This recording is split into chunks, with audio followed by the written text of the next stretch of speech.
I'm trying a new format with my notes. This is my Bible study series. This is Genesis chapter 25, Abraham's children. Recap. Abraham's other sons listed, the death of Abraham, the descendants of Ishmael listed, the birth of Jacob and Esau. So, what do we got going on? Here are the notes. Abraham's third wife is the concubine Keturah. Her name means incense or perfume, and her children are all tied to the cities of the Arabian Peninsula. Her name derives from the Kedemites, who are called the Easterners of the Arabian desert.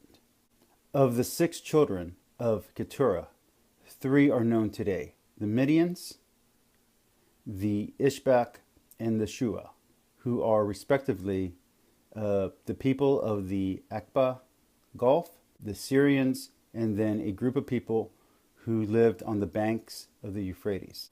The thing about Abraham's other children is that the Ishmaelites and the Edomites are not considered the biblical children of God.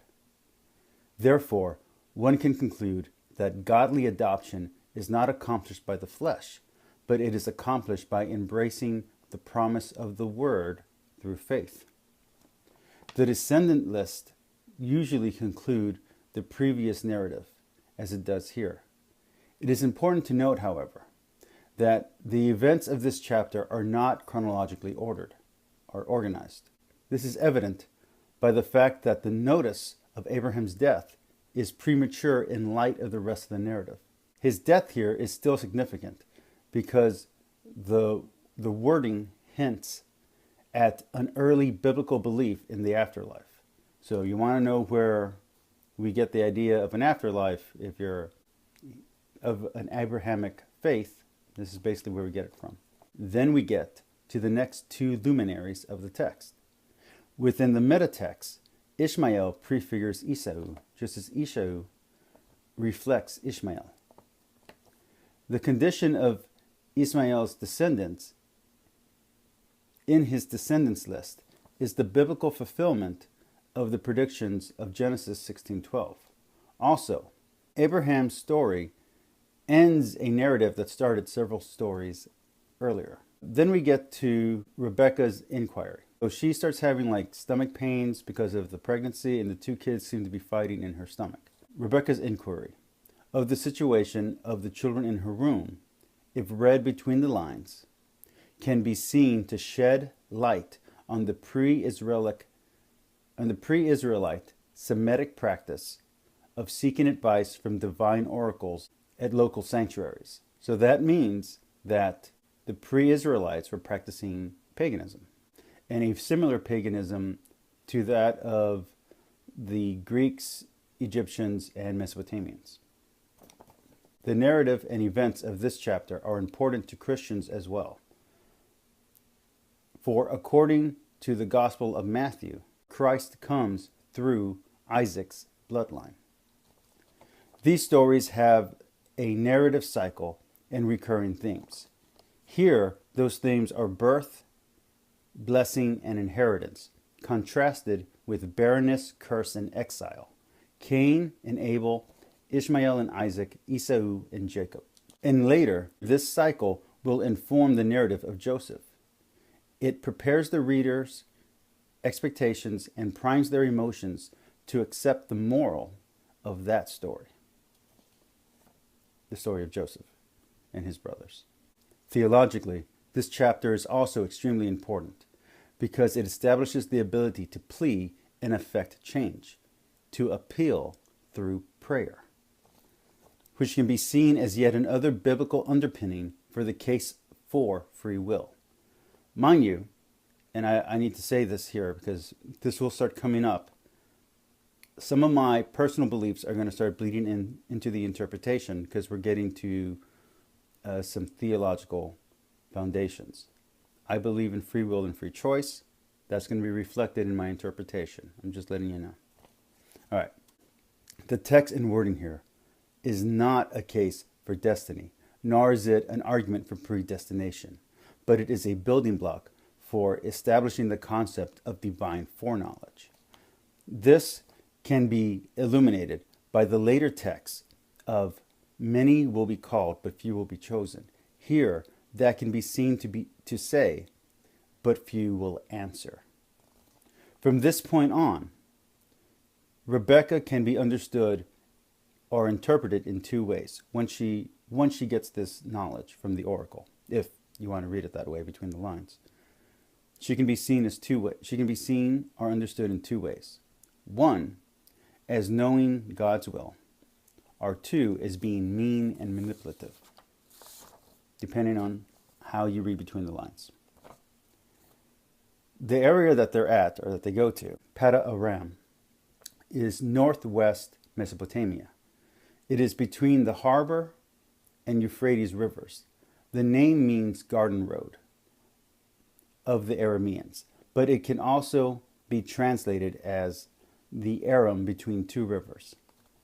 Esau's description in the text is a way of referring to Moab and Edom, and a way for the later Israelite writer or compiler, or writers and compilers, of this text to slur their rivals, the Moabites and the Edomites, as hairy, red, wild men. Now this can be either understood as red hair, which is a classic descriptor for people that are seen as warlike, or it can be seen as red because the area that they were from, the desert they were in, had red clay. It can be understood either way. Or also even red skin for being sunburned. This is evidence for the folkloric nature of this verse and chapter, and maybe two, of the book of Genesis. Here, Esau, and thereby his descendants, Israel's future rivals, the Edomites, is seen as ardent yet blunt of speech, impulsive and unreflective. In turn, these qualities together are seen as dangerous in Israel, and later they shall be seen as dangerous by Western society as a whole. So this is important because this underpins what our current society thinks are good and bad qualities in people.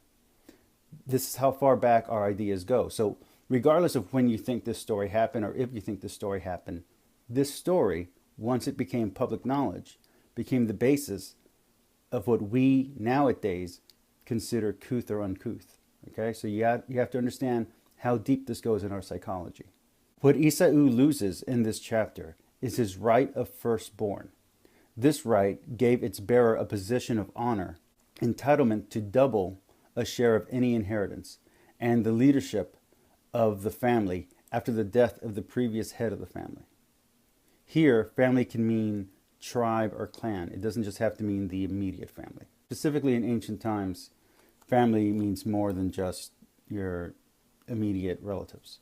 Esau's sin here was that he had more fear than faith. An ironic sin, given that he was the bravest of the sons, and that sin cost him his right as firstborn.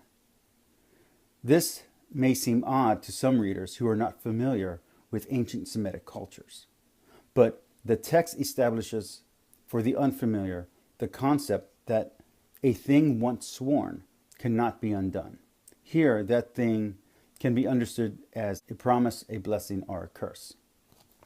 This plays into the family dynamics and drama of the story, as Isaac favored rural hunter and archer Esau, while Rebekah favored the domesticated tent-dwelling Isaac. Now, I have a new section that I've added into these notes called Extra. So, here's my extra. Jacob and Esau's rivalry began in the womb. This can be seen as evidence for God's design. Here, that design is a threefold promise: blessing, progeny, and land. Yet, the characters from chapter to chapter repeat the same mistakes. This is made plain and clear in that both Abraham and Isaac even make a covenant with the same man, Abimelech. And of course, they both make a covenant with God. Although eventually the promise will be one made as an encouragement for action or as a reward, instead of how it started off as one out of fear or as a push. So at first it's a driving goal. Later it will be a reward. The moral or lesson of this chapter seems to be that survival and results come not only from one's own efforts, but also from God's grace. And the narrative itself can be seen as a rationale for what its original author saw as known history, and for its intended audience as an explanation for the current state of things. So now here are my questions for you. How does Isaac and Ishmael's story affect Esau's and Jacob's story? Does one story influence how you feel about the other? Does the first story influence how you feel about the second, or does the second story influence how you feel about the first? If you take this story as literal, does the fact that each character's name is eponymous or indicative, that their names prefigure their actions, change your understanding of the text? So far, we have gotten the biblical definitions for the limits of brotherhood, here with the brothers Esau and Jacob. How do you think that will compare to the biblical understanding of sisterhood in the relationship between the sisters Rebekah and Leah, foreshadowed in this chapter by the mention of Rebekah? All right, let's see how this works. I hope you guys like this new format. If it comes out good after the editing, I plan on doing this from here on out. If you guys like these kind of videos, please subscribe, please share, please comment down below. I'm going to say this on a few of my videos. If you're watching from a third-party site, the views are not showing up on my analytics, so I don't know you're watching. So if you're not subscribing or sharing or commenting, I don't see it. So if no one's watching these videos, I'm not going to make them. I'm only making videos that people are watching and videos that I want to make. If you want to see more stuff that I like, please watch, please comment. Let me know what kind of videos you'd be interested in seeing. I have a large variety of ancient texts that I will gladly review for you all. Like I said, I plan to do Taoism next. I might get into Buddhism or Hinduism at some point. I'm currently reading the Bible and reading the Quran. I've had some requests, one in particular online, to start doing the martial arts videos again. I will gladly do that, but I need you guys to tell me that you guys are watching, because if I have, and I've seen this happen, I've literally gone to my friend's house, have them watch from their computer, from maybe Facebook or something else, and then the view doesn't pop up on my view list. Also, the martial arts stuff has been getting buried, so if you want to see that stuff, let me know you're watching. Please help my channel grow. I'll appreciate any help you give. Thank you.